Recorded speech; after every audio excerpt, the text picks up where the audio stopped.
problem that we want to categorize the web pages into the category of high, medium, and low. Okay, so the first step is identifying the problem, then designing the data requirements, and here we have collected the data from the Google Analytics, wherein we are collecting the date, source, page, path, title, all these things we have collected from the Google Analytics. Then pre-processing the data, so we have removed the page path because complete page path is there, we don't require that. So we have pre-processed the data and the new CSV file is created. Okay, now the next step is to perform the analytics over the data. So to perform this categorization of web pages, we need to build the MapReduce algorithm. Now, as we know that using the R and the Hadoop integration, we can do this task, but sometimes it is the requirement that there are multiple mappers and reducers are required. So for that purpose, we need to create a kind of chain of this MapReduce jobs. Okay, so in this chaining, as you can see over here in this diagram, that the output from the first MapReduce job is given as an input to the second MapReduce job. So it is a kind of chaining. You can see over here that input is given to first MapReduce job. Here the mapping and reduction is done.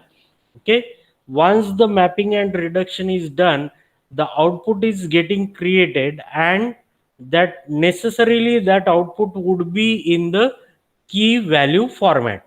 Okay, so key value format is getting generated from the map reduce job 1, and then that key value pair will be provided to map reduce job 2 to produce the output. Okay, so such type of chaining needs to be done.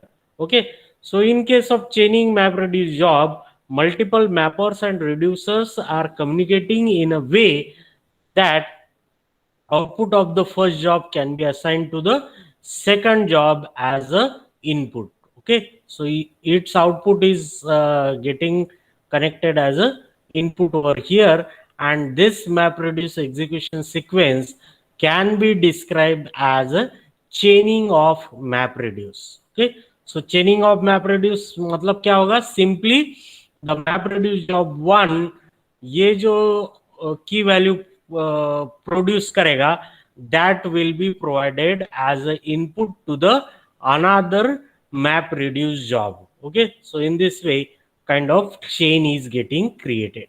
Okay, and lastly we can visualize the data, and for that purpose the best thing we can do is simply list the URLs. But if you have more information such as source, we can represent the web pages as node of a graph and colored by the popularity. So it is depending upon what kind of output you want. If you want it in the form of graphical representation, then that can also be done, or in the simple text format it can also be done. Okay, so this can lead to more informative insights. That means we will came to know that once this map reduce is job is executed, we will came to know which of the pages are frequently visited, which are the pages which are not at all visited, wherein there is a chance of improvement, and so that we can improve the website accordingly.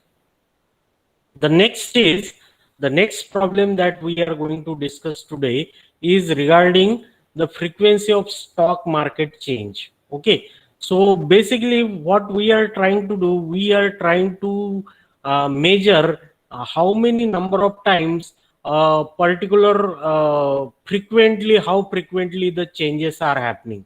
Suppose the market is falling, so for falling of the market, some XYZ company share, how many times it is falling. in how many sessions that particular fall is taking place. So all these things can be discussed over here. So the first step obviously will be identifying the problem. So this is a typical stock market data analytics problem, and we are going to calculate the frequency of past changes for a one particular symbol, that is a stock of the stock market, such as say Fourier transformation.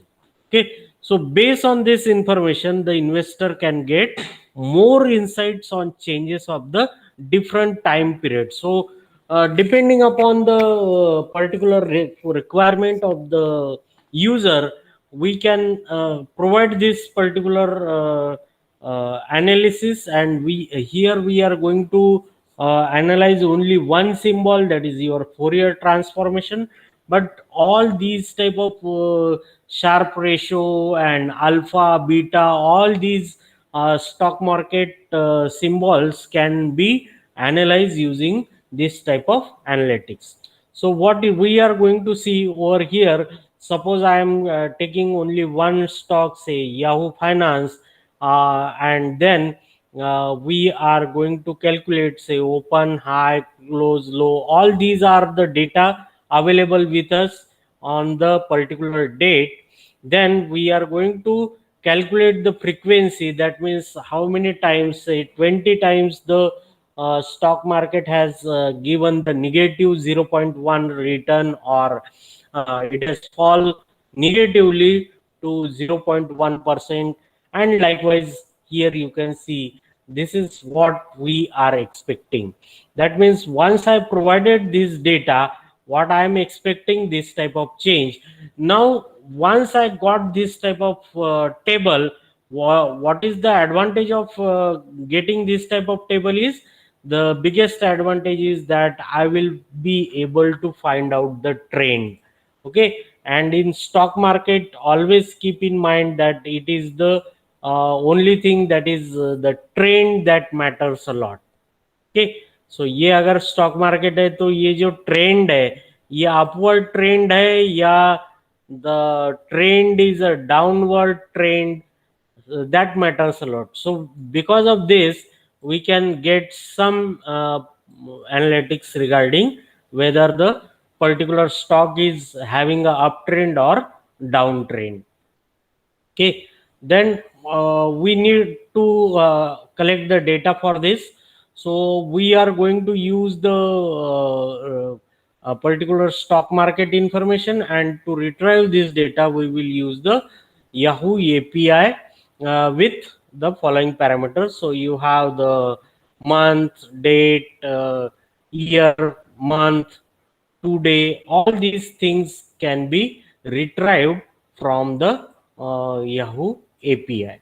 Okay, and once you do that, you need to do the pre-processing. So here we are directly using the R to do these kind of jobs. Okay, so to perform the analytics over the extracted data sheet, we will use the R, and for that purpose we will first of all read the CSV file. So here you can see that we are reading the file. So this is a particular chart that I am providing URL. Then once you get it, we are going to write it, that this here I have collected the data, and from here I will be writing it to the table.csv file. Okay, so row name will not be there, and then upload it to the HDFS for specific thing. So here I am uploading it to the HDFS so that I will be able to do the further analysis.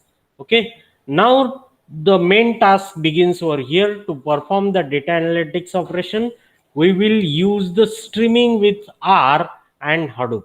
Okay, now this we have already seen what is streaming with R and Hadoop. So that we will use this particular type of thing. So the development of this MapReduce can be done without any Hadoop integration library or package. So in this map reduce job, we have defined the map and reduce in different R files to be provided to the Hadoop streaming function. So we have already seen that there is a separate map function, there is a separate reduce function in R, and with the help of these we are doing this Hadoop. With the help of Hadoop streaming, we are performing the analytics. So this is how your second problem